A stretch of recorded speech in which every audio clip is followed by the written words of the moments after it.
بسم اللہ الرحمن الرحیم۔ السلام علیکم۔ احادیث نبوی صلی اللہ علیہ وآلہ وسلم۔ رسول اللہ صلی اللہ علیہ وآلہ وسلم نے فرمایا، اللہ تعالیٰ کے 99 نام ہیں، یعنی 150۔ جو شخص ان سب کو محفوظ رکھے گا وہ جنت میں داخل ہوگا۔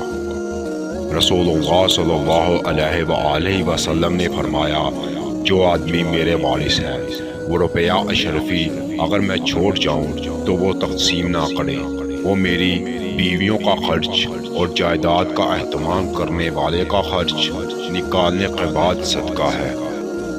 رسول اللہ صلی اللہ علیہ وآلہ وسلم نے فرمایا، فتح مکہ کے بعد اب ہجرت فرض نہیں رہی، البتہ جہاد اور نیت بخیر کرنا اب بھی باقی ہے، اور جب تمہیں جہاد کے لیے بلایا جائے تو نکل کھڑے ہوا کرو۔ نبی کریم صلی اللہ علیہ وآلہ وسلم نے فرمایا، اللہ کے راستے میں گزرنے والی ایک صبح یا ایک شام دنیا سے اور جو کچھ دنیا میں ہے سب سے بہتر ہے۔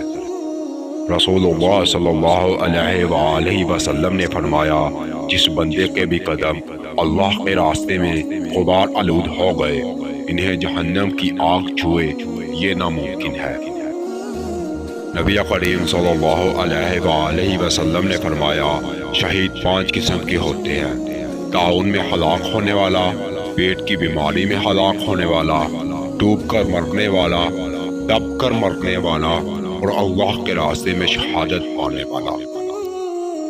میں نے نبی کریم صلی اللہ علیہ وآلہ وسلم سے سنا، آپ فرماتے تھے کہ جس نے اللہ تعالیٰ کے راستے میں جہاد کرتے ہوئے ایک دن بھی روزہ رکھا، اللہ تعالیٰ اسے جہنم سے 70 سال کی مسافت کی دوری تک دور کر دے گا۔